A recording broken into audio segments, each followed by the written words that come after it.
Fala moçada, Ricardinho Bio aqui na área. Pessoal, vamos começar um primeiro episódio da nova série que é Desvendando o Enem. E a gente vai começar resolvendo uma questão da prova de 2019 que envolvia os conhecimentos de lipídios da membrana plasmática. Sem mais delongas, galera, dá um joinha aí no vídeo, segue o canal, roda a vinheta para a gente começar.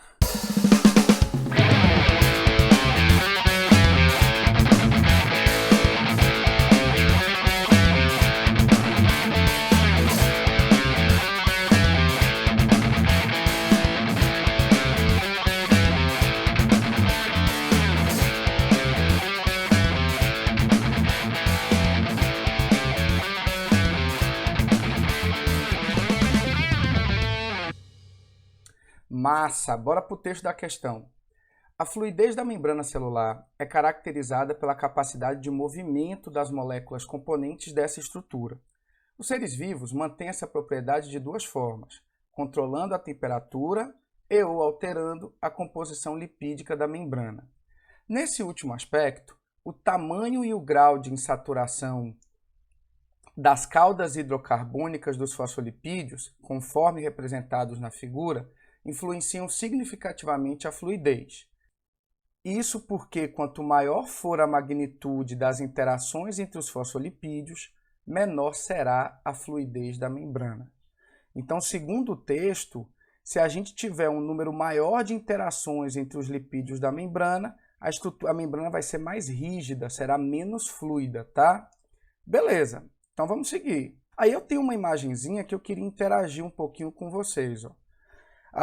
Você já sabe muito bem, desde os estudos de biologia, de química, que o fosfolipídio ele é um lipídio complexo, ele não é formado apenas por ácido graxo e álcool. Essa parte lipídica apolar dele é representada pela cauda, tá?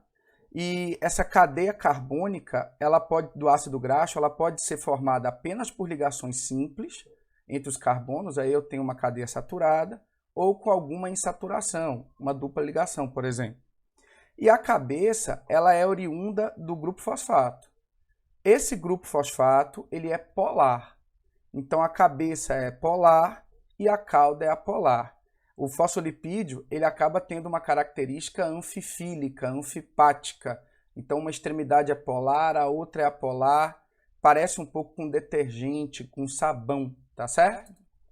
Bom, assim, existem bicamadas lipídicas com diferentes composições de fosfolipídios, como as mostradas de 1 a 4. Aí nós temos aí, gente, 4 representações na questão. Então a gente tem a primeira imagem, né? E que eu estou vendo aqui que os fosfolipídios eles estão apenas com cadeias saturadas, as caudas saturadas.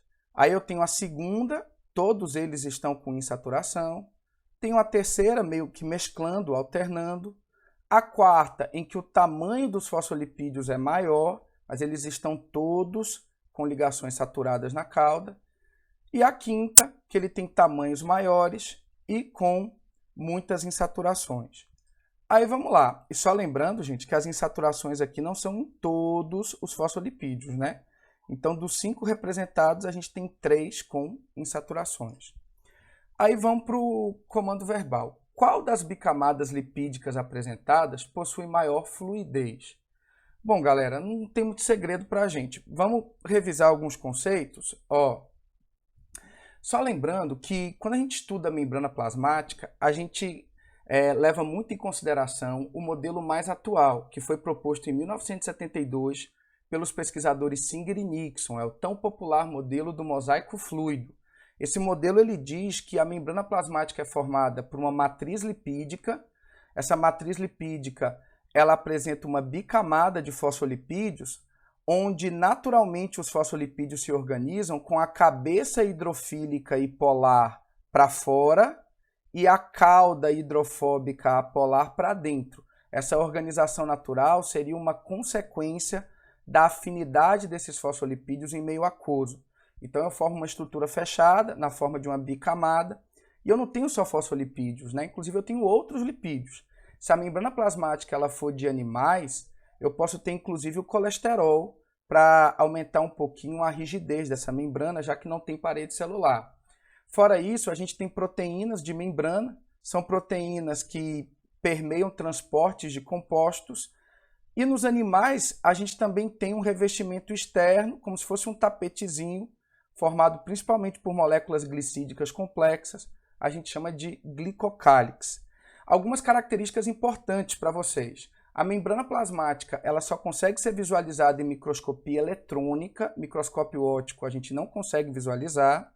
Por isso, a demora para a gente propor um modelo tão atual, só em 1972, quando a gente já tinha um bom conhecimento do microscópio eletrônico. A membrana plasmática é uma estrutura universal. Isso significa dizer que todos os seres vivos apresentam a mesma membrana plasmática, a estrutura da membrana é a mesma para todos os seres vivos, independente da organização. A membrana ela apresenta uma permeabilidade seletiva, que é uma capacidade de selecionar as substâncias que conseguem atravessar diretamente a matriz. Esses compostos são compostos pequenos e sem carga elétrica. Vou dar o exemplo da difusão dos gases do ar atmosférico, oxigênio e CO2. Eles se difundem diretamente na matriz. A membrana, por ser um envoltório que reveste a célula, ela está muito ligada à receptação de sinais externos, principalmente na atuação de hormônios, no reconhecimento de vírus de tecidos para eles infectarem. E, inclusive, galera, ela funciona também como uma estrutura protetora. A gente sabe que tudo que reveste também protege, além de uma estrutura adesiva. Vou dar o exemplo das células do tecido epitelial, em que as membranas apresentam proteínas que permitem que as células fiquem justapostas, bem unidas, bem coladinhas uma com as outras.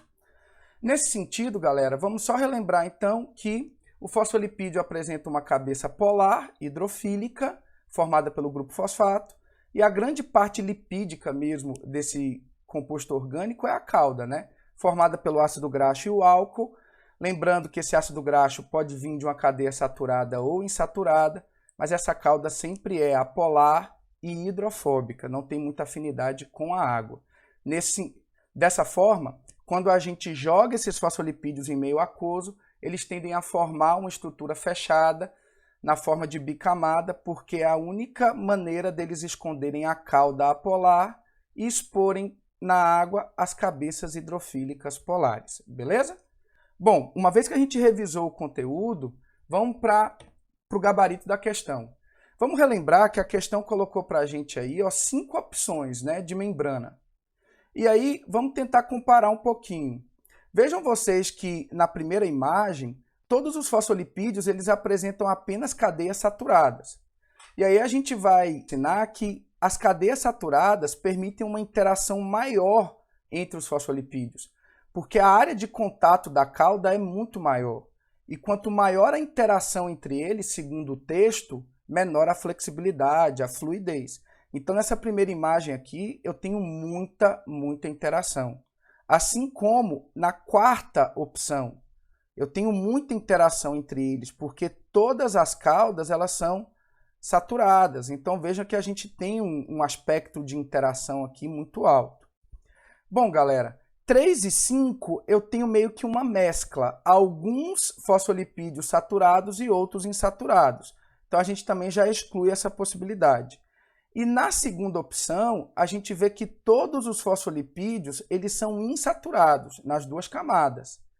Isso diminui a interação entre eles. Vocês estão vendo que a angulação da cauda ela diminui a interação.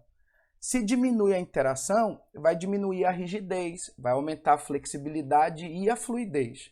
Dessa forma, galera, a gente fica muito tranquilo para colocar que essa questão do ano passado, ela apresenta a imagem 2 como o gabarito. Espero ter ajudado. Peço mais uma vez para vocês seguirem o canal. Um beijo a todos, bons estudos.